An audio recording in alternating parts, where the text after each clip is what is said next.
নমস্কার সবাইকে। চলে এসেছি দুই শালিকের নতুন একটি আপডেটস নিয়ে। আজকে গল্পের শুরুতেই আপনারা দেখতে পাবেন গৌরব এসে ঝিলিককে বলে, এই এক সেকেন্ড, তুমি তো সূচের মধ্যে সুতোও ভরতে পারো না, আমি নিজের চোখে দেখলাম, আর তুমি এরকম একটা শাড়ি বানিয়ে ফেললে। এরপর ঝিলিক মনে মনে বলতে লাগে, আমার বর তো দেখছি সবকিছুই মনে রাখে, এবার আমি ব্যাপারটাকে কি করে ম্যানেজ করব। পেয়ারে লাল তো আমাকে প্রশ্ন করেই যাচ্ছি। এমন সময় গৌরবের মা ফোনে কথা বলতে আসছিল, আর তখনই ঝিলিক মনে মনে বলে, যাক বাবা, বাঁচা গেল। এরপর গৌরবের মা এসে বলে, আচ্ছা শোন গৌরব, তোকে কিন্তু তোর মামার বাড়ি যেতে হবে। আসলে আখির তো কেউ নেই, তাই দিরাগমনের জন্য তোর মামার বাড়িতে যেতে হবে। কাল সকালে কিন্তু তোদের মামার বাড়ি চলে যাবে। এরপর এই কথাটা শুনে ঝিলিক খুব খুশি হয় এবং মনে মনে বলতে লাগে, আমাকে যে দূরে চলে যেতে হবে, তার আগেই আমি পিআরকের অফিসে গিয়ে কিছু খুঁজে দেখব, যদি কিছু একটা পাই। এরপর ঝিলিক হেসে হেসে বলে, কাল সন্ধেয় দিরাগমনে যাব। এর পরবর্তী মুহূর্তে দেখা যায় যে মিস্টার কাঞ্জিলাল রাইমাকে ফোন করে জানায় যে তুমি এখন কোথায় আছো। এরপর রাইমা বলে যে আমি টিরাকে স্কুল থেকে আনতে যাচ্ছি। কেন কাকাবাবু, কি হয়েছে? এরপর মিস্টার কাঞ্জিলাল রাইমাকে একটা কাজ দেয় এবং কাজ দিয়ে বলে, এই কাজটা কিন্তু তুমি শুধু একাই করবে, পলেকে কিন্তু এই বিষয়ে কিছু জানাবে না, যা করবে সবটা তুমি একাই করবে। মিস্টার কাঞ্চিলাল দরকার একটু মুম্বাইয়ে যাচ্ছে, ততদিন এই দিকটা রাইমাকেই সামলানোর কথা বলে যায়। এরপর এইদিকে দেখা যায় কমলা মাসি সকাল সকালই ঝিলিকদের বাড়িতে চলে আসে।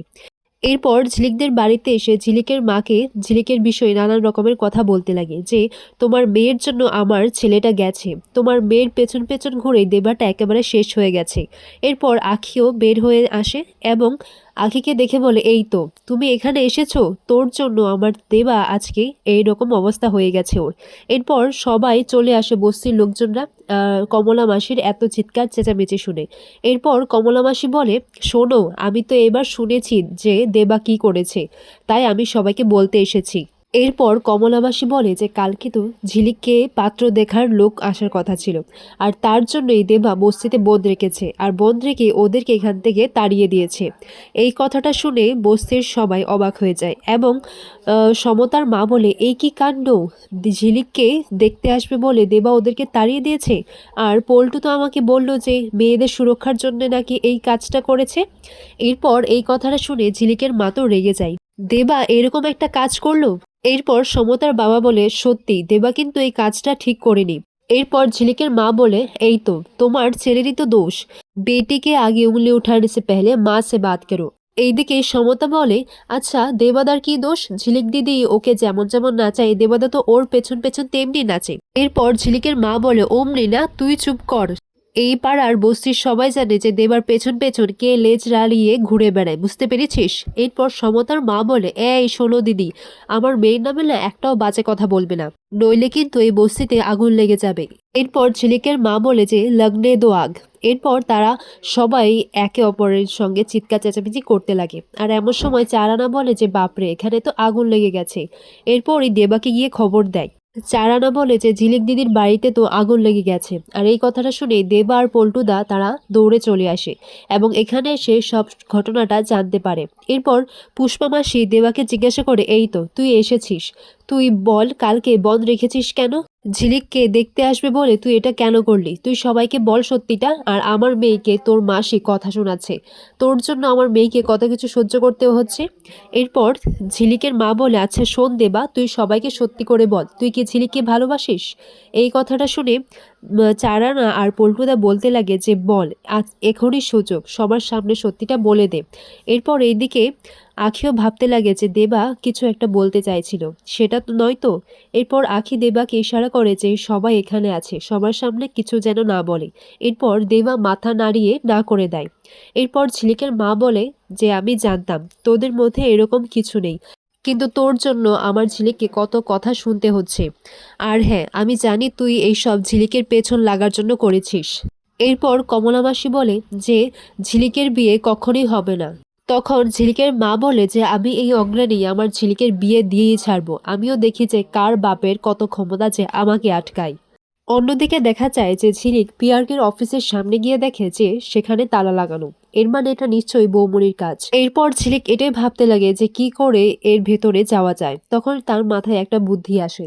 এরপর সবার সামনে গিয়ে বলে যে আমরা পিকনিক করব।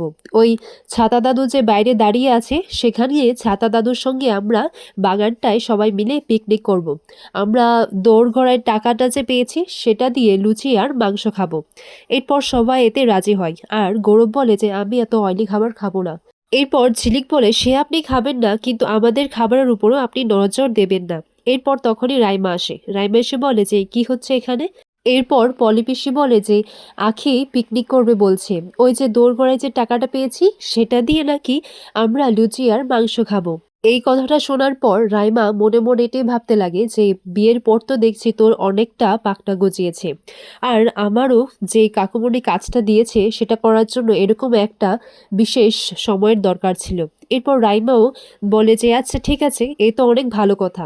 এই কথাটা শুনেই সবাই অবাক হয়ে যায় এবং অর্ক বলে যে বাবা ভূতের মুখে রাম নাম। এরপর জেঠিমা বলে যে আচ্ছা ঠিক আছে, তাহলে আমি আর ছোট রান্নার বিষয়টা দেখে নেব। তখন পলি পিসি বলে না না বৌদি, তুমি সেটা কেন করবে, রান্নাটা আমি করব আর বাসনগুলো না হয় রাইমা মেজে দেবে, থাক না আমরা করি। এরপর জেঠিমণি বলে যে না না, পিকনিক তো সবাই মিলে করব, তাই সবাই মিলে না হয় সবকিছু করে নেব। এরপর সবাই খুবই খুশি হয়, বলে যে বাহ, আগে বাবা থাকতে তো এইরকম একটা পিকনিক রোজ রোজ করে মাসে একবার হতো। আর এইগুলো দেখেই ঠাম্মিও বেশ খুশি হয় এবং বলে যে দেখছো, তোমার নাত বৌমার দৌলতে যেন আগের দিনগুলো আবারও ফিরে আসছে। এইদিকে রাইমাও মিছিমিছি হাসি দিয়ে বলে তোর পিকনিক করার শখ হয়েছে তো কর আখি কর।